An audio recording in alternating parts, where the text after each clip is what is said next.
Welcome to Grace to Care. Take a breath, pull up a chair, little laugh, little truth to share with Grace to Care.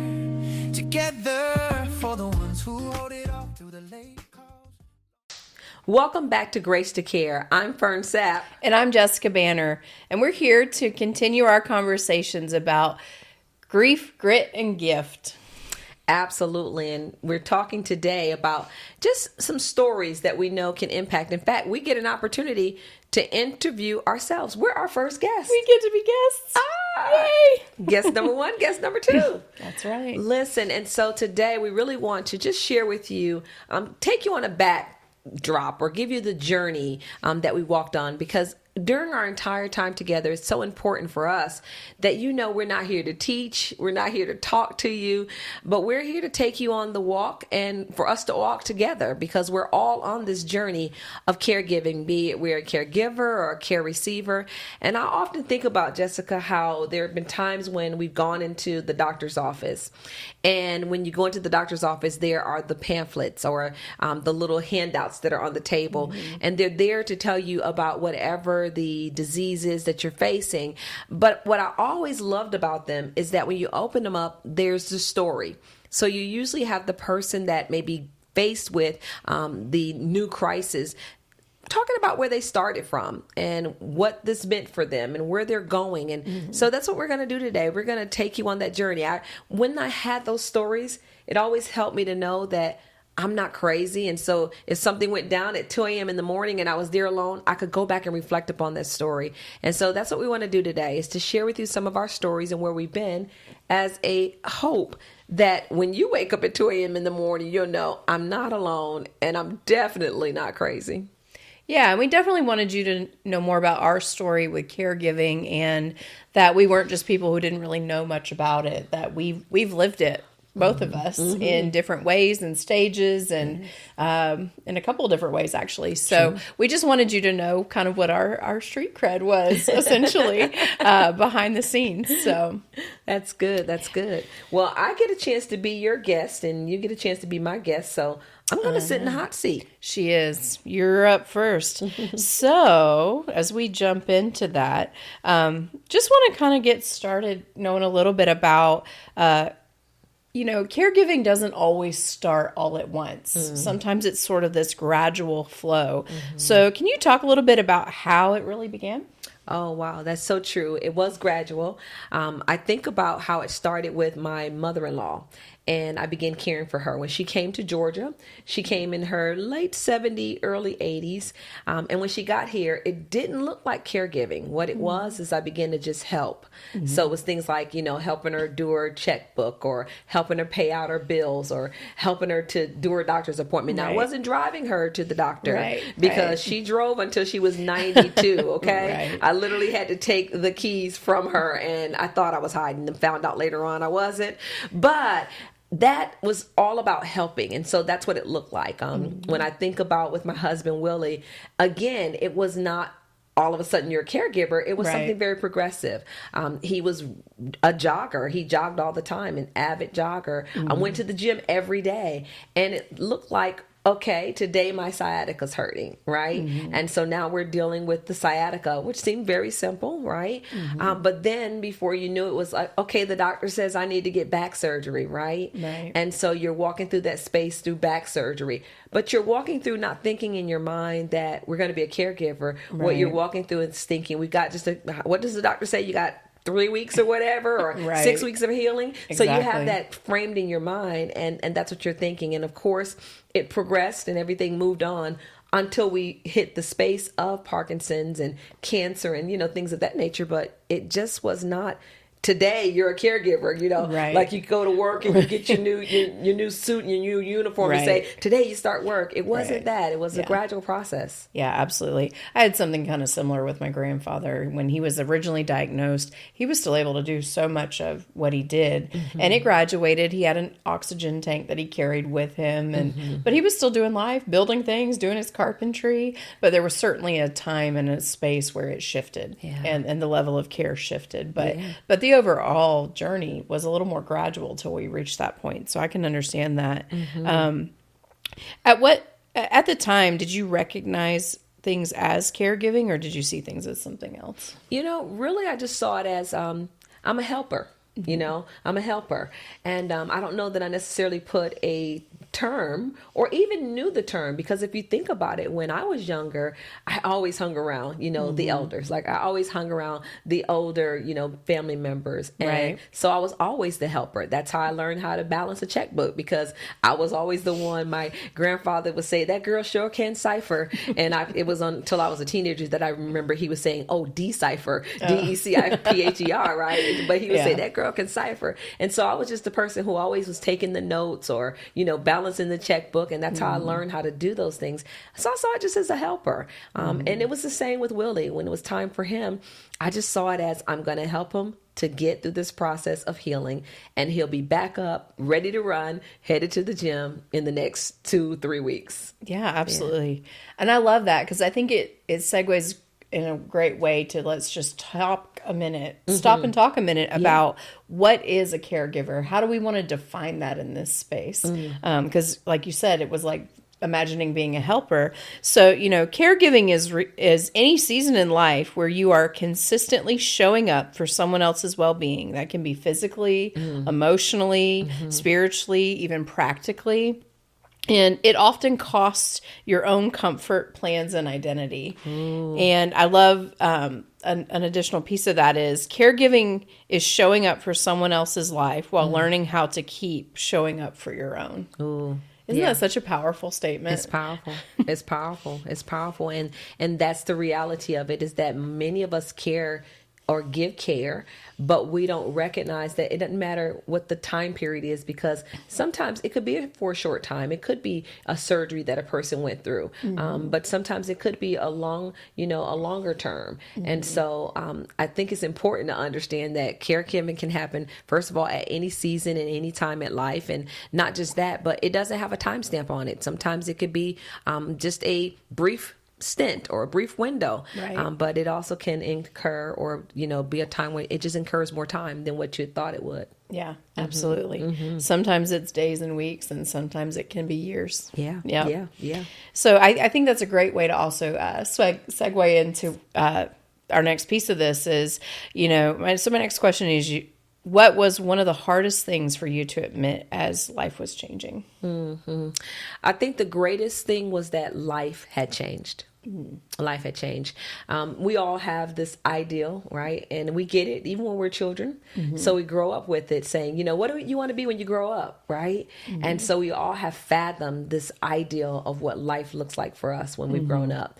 And it wasn't until I hit the point where I realized that life had really shifted, that this wasn't just a 2-week stint. This wasn't a 3-week. This wasn't a 6-weeker, right? But that life had really changed. And I really kind of started looking at it in comparison to what I was thinking. So I thought, okay, I'm in ministry. So I was serving in ministry full time. I'm in marketplace. I'm an entrepreneur. I have my own business. And the two of those seem to marry so well, because I always grew up in saying, I'm going to change the world. So I wasn't the kid who says, I'm going to be a teacher when I grow up, or I'm going to be a fireman when I grow up, or, I'm going to be a doctor or a lawyer. Right. I was the person who said, I'm going to change the world when I grow up. And it wasn't until, and I wrote this quote down, but it wasn't until I read this quote by Margaret Mead. She is known for anthropology, well, more so in culture. And I was reading something where she was talking about culture one time, and it struck me, it hit me, and I wrote it down too for today. She said, never believe that a few caring people can't change the world. Wow. And when I read that quote, it was really like in the midst of what was happening. And that's when I realized, you know what? Your changing the world may not look like what you think it should, but life has changed. And now God's going to use this to change the world.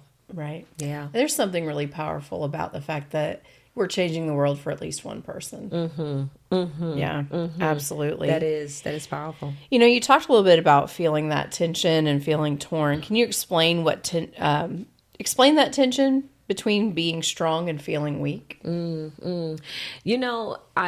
look at that and I think about how there's this place where we all have this independence, almost that if if it's to be, if it's up to me, or the little engine that could, I think I can, I think I can, I think I can. Absolutely. And so when we got to this space in caregiving, and there's so many, and I know that many of you will agree as well, that there are so many spaces where we can't.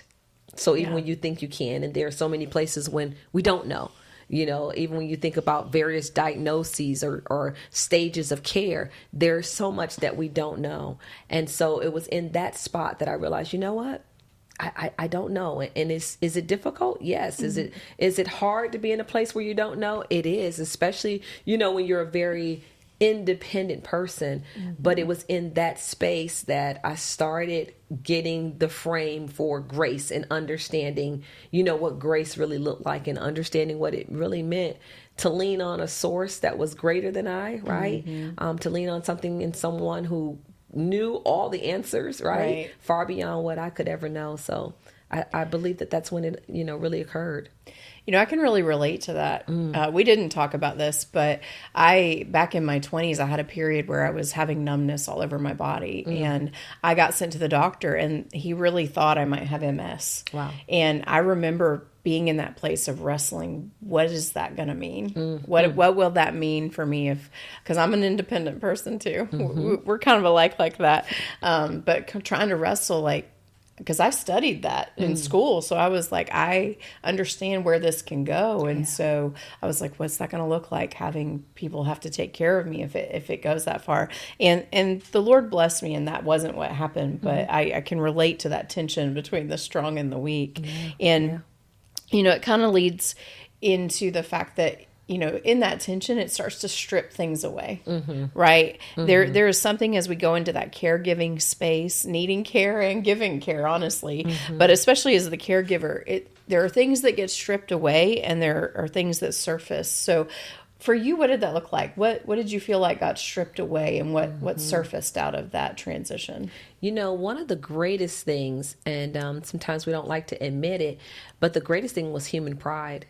I really started seeing God just take away and start stripping away the pride and the independence, that pride that said that, I got this, I got this. I'm start taking a lot of that away, as well as even, and I see a lot of it even now occurring at different phases and different stages, but also the selfishness, because we don't realize until we have to include someone else, really include them in our lives. Now, of course, when we get married, that seems like it should be the norm.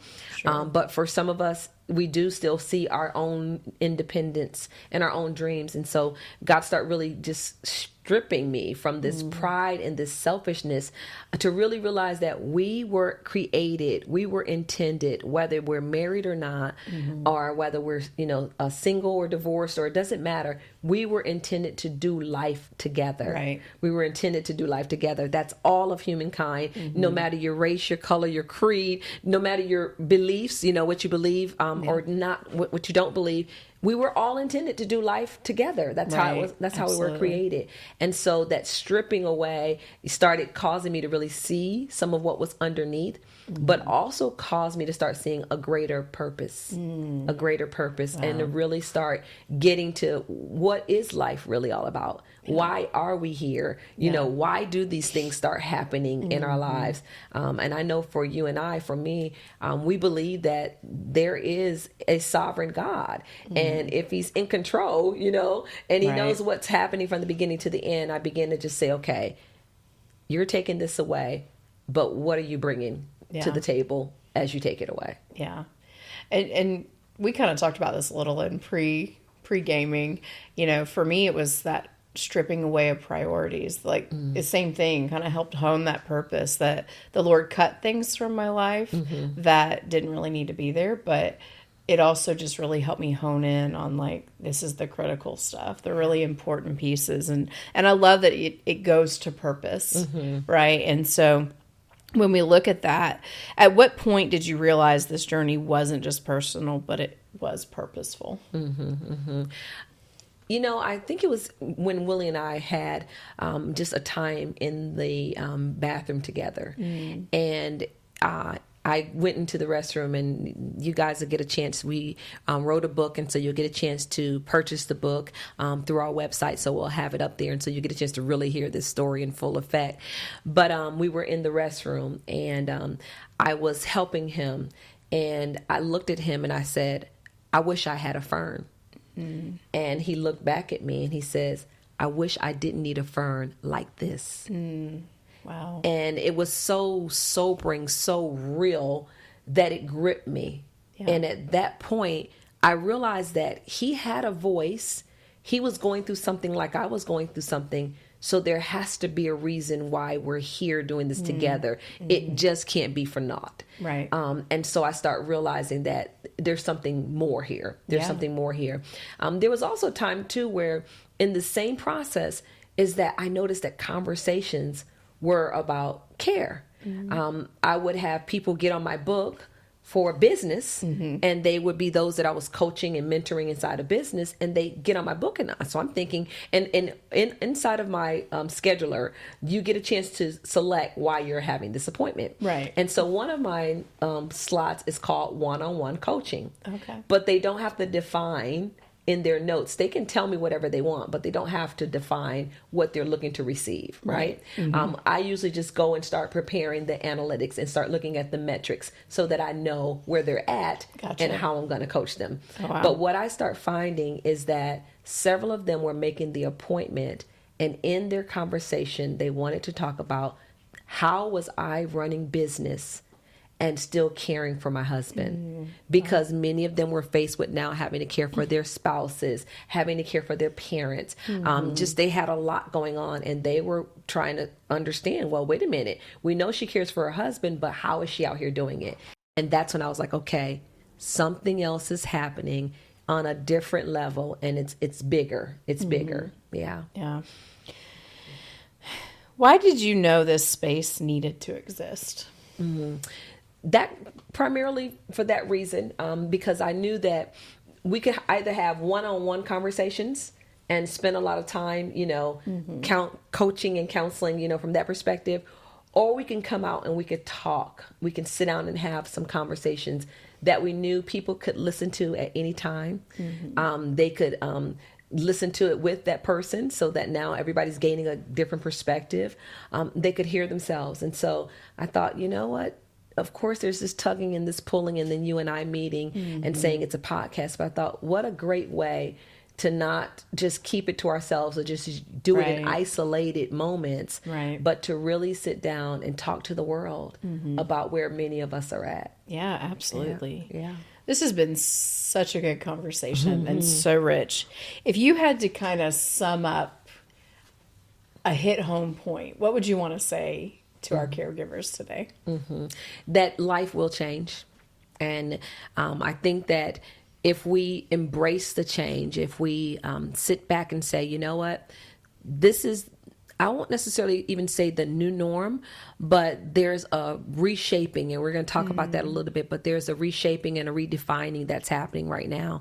And I can say to you, if we pause and say, let me sit back and accept some of this and see where it's going, right?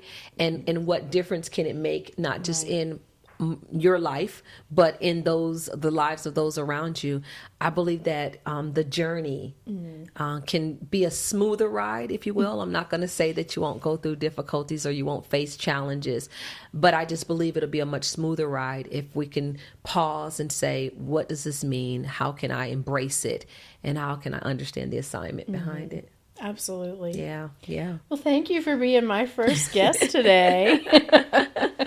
And I look forward to the more, because this is just even a snippet and a glance of your story. So I know there's more to come in episodes ahead.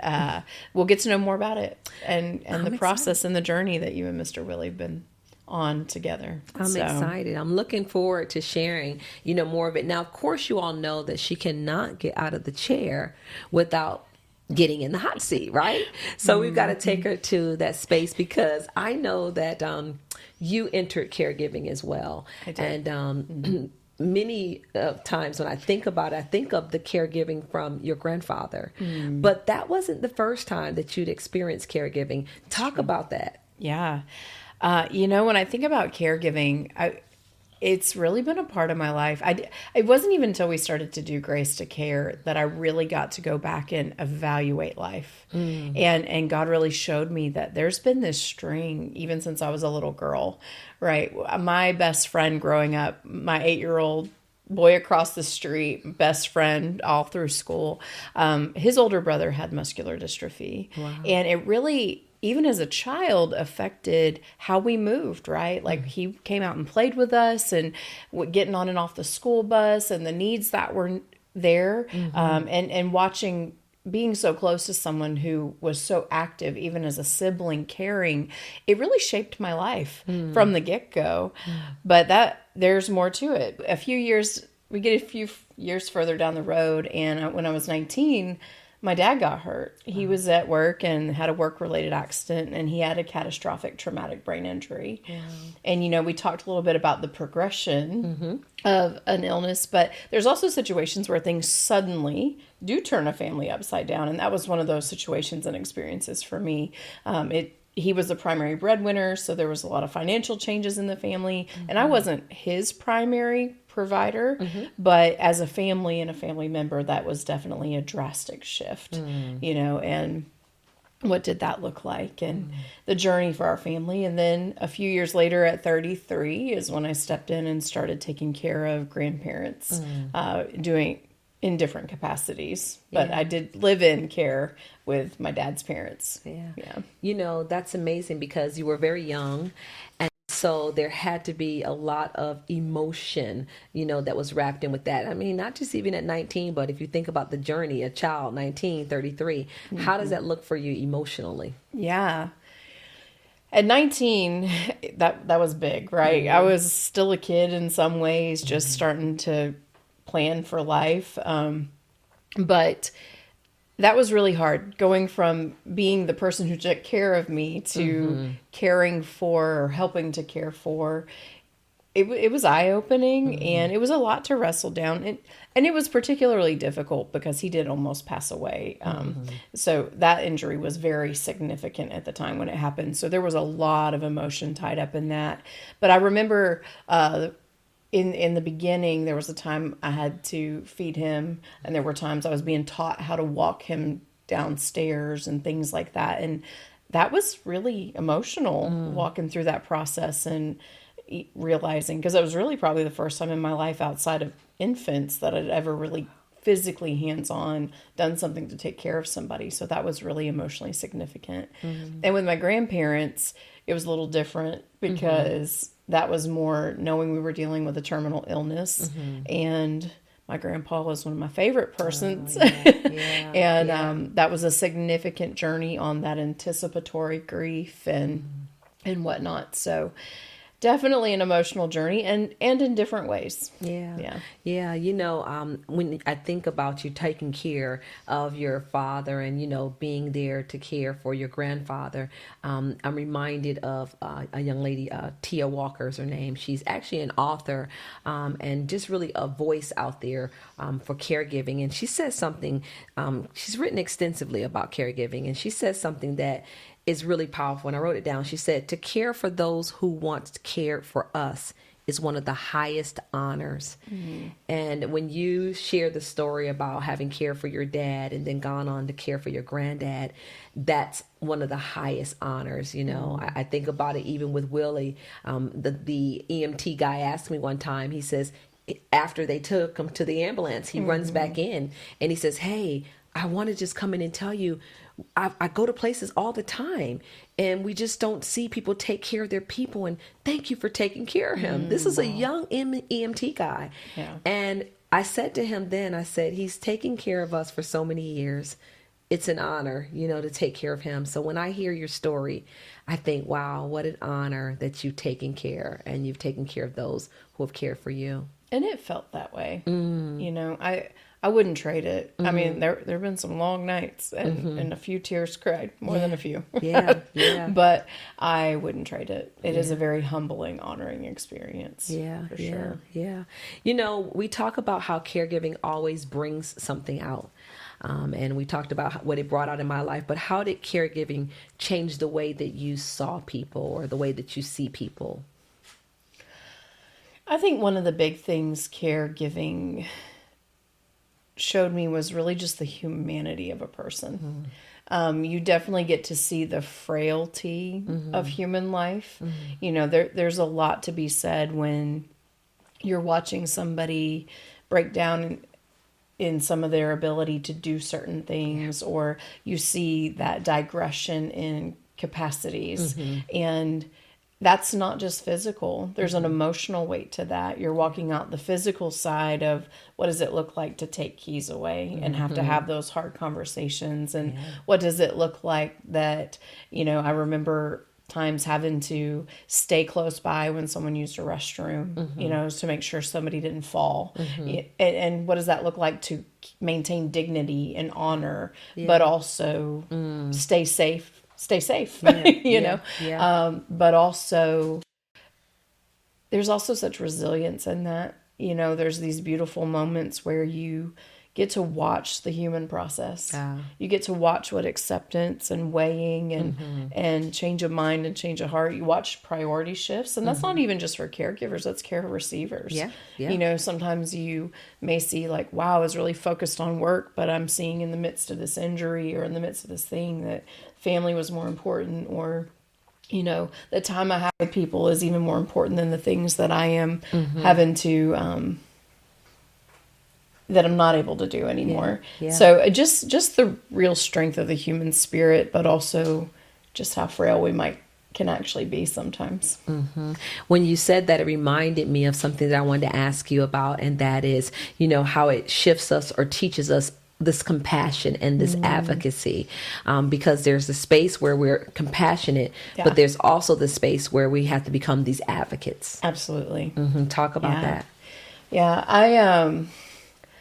I generally lean towards compassion. I try to anyway, even since I was a kid. But I will say caregiving definitely stretched my capacity for compassion. You know, there are those sweet and tender moments, but there are parts of times in caregiving where it's hard.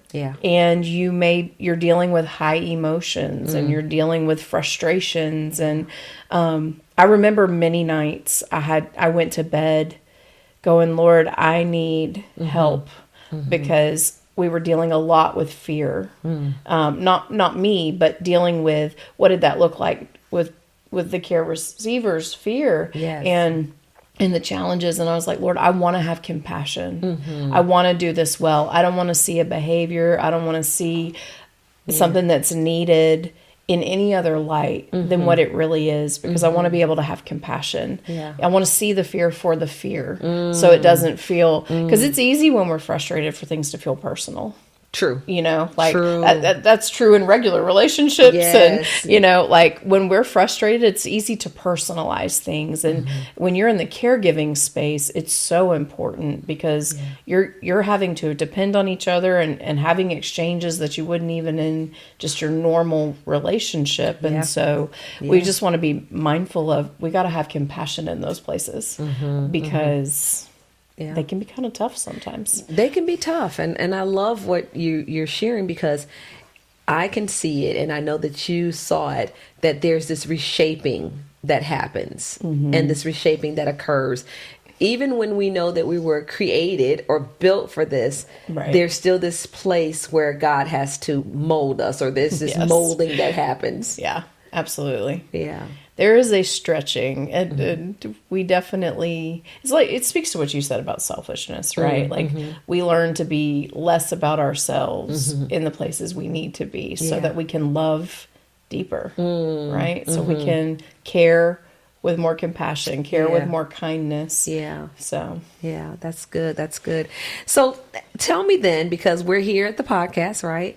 So tell me, why did you say yes to Grace to Care? Wow, big question. Because that's not a simple question, honestly. God was telling me I was going to do a podcast. You know, I was telling you a little bit about that, actually, how I love the idea of story, because there's so much value in the experiences we have. That's the value we bring to each other. And it just kept not happening. And I honestly, you know, we told how we met last week, but last time anyway.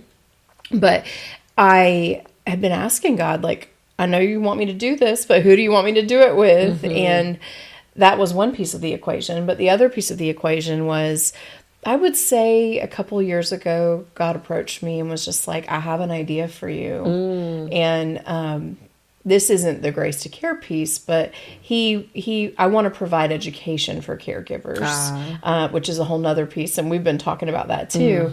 But I want voice. I want education. I'm big on education. It was funny in graduate school, I had a professor who said counseling, there are people who give it away and people who keep it to themselves. And I was like, oh no, I'm going to give it away. If I have something to give you that can better be for your betterment or be a tool or helpful to you, please have it. If it's mine to give, Absolutely. And so here I had this whole body of experience of caregiving, and I knew what it was like to walk those places by myself.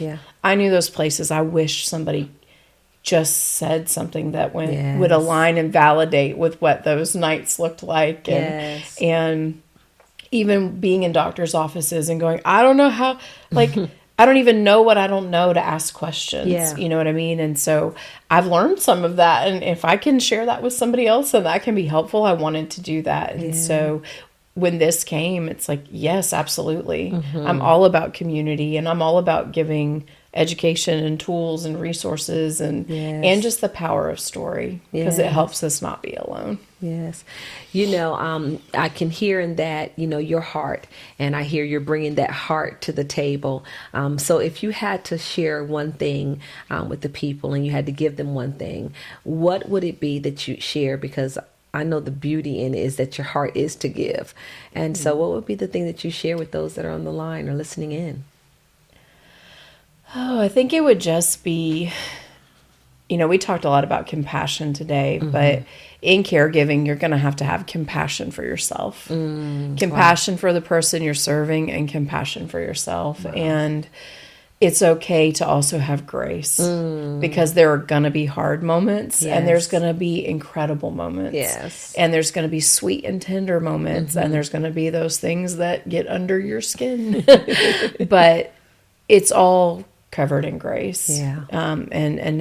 Let yourself have grace.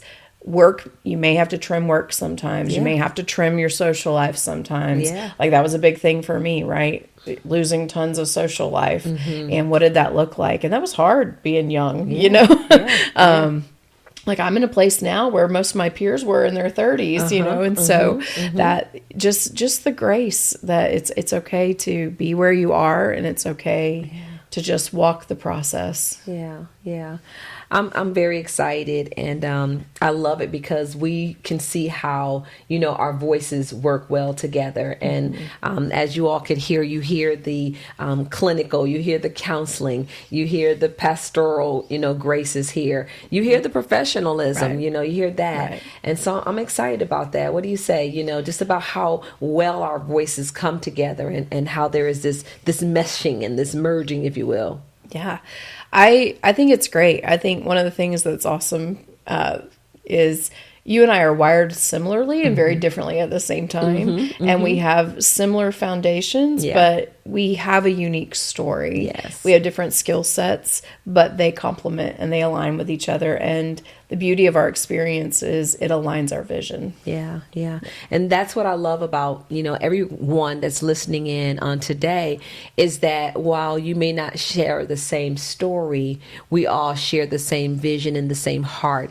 And that is to care for the person that we've been, so graciously assigned to care for. And I love that, because it gives us a place to come together and to meet. And so as we move forward, one of the things that we want people to know is that this is what they can expect, right? Let's talk about just some of the kinds of conversations that they can expect when you're coming in here, because you get a chance to pull up a chair, come and sit at the table, right? And come and spend this time with us. And we're going to give several types of conversations. Let's talk about some of those. I think we get to talk about the grit. Right? Those grit stories, you heard a few of them today, right? And the grief, that there's grief that definitely comes, but they're our gifts. Yeah. And I love that we'll get to talk about some technology. We Yeah. may get to talk about programs that Yeah. are available. Yeah. And we also get to mine nuggets from personal stories. We definitely want to hear them from you guys, and there's lots of places you can do that. Yeah. You know, we're trying to build our community, and so we want you to dialogue with us, whether you are meeting us with our blog, right? Yeah. We've got our editorial host, which we're still waiting to introduce to you guys. Yes. But Miss Miriam, and she has beautiful words, and we are excited for you get to dialogue and participate with us and each other. Yes. We also have our Facebook, our Instagram Yes. accounts, our TikTok. We're on YouTube. Yes. And we want you to be able to stream along on Apple and Spotify. Yeah, So yeah. we've got lots of places to plug in and connect. And like we encouraged you guys last time, we take what you can, you know, use it how it's useful for you. Join our community in the ways that meet your capacity. Yeah, yeah, yeah. And we're also we'll give you more information as we go forward, but we'll be releasing the book, Grace to Care. And so we're encouraging you. And here's the beauty in it. We'll be able to take one of the things that we decided to do on our end is that we're going to take 10% of those proceeds from that book and we're going to pour them back into this podcast so that this becomes a space, right, where we can continue to grow it and we can continue to bring to the platform so that you'll always have different professionals that are here to speak. You'll always have different access to resources. And so we know that it's going to be a place that blesses you, but we also want to make sure that this podcast is a place that blesses you. Well, listen, one of the things we want to encourage you to do is to make sure that you stay connected, make sure that you stay tuned in, and to remember that while we thank you for joining us on the journey, we're all here on the journey because we are Grace to Care. We'll see you the next time. Goodbye.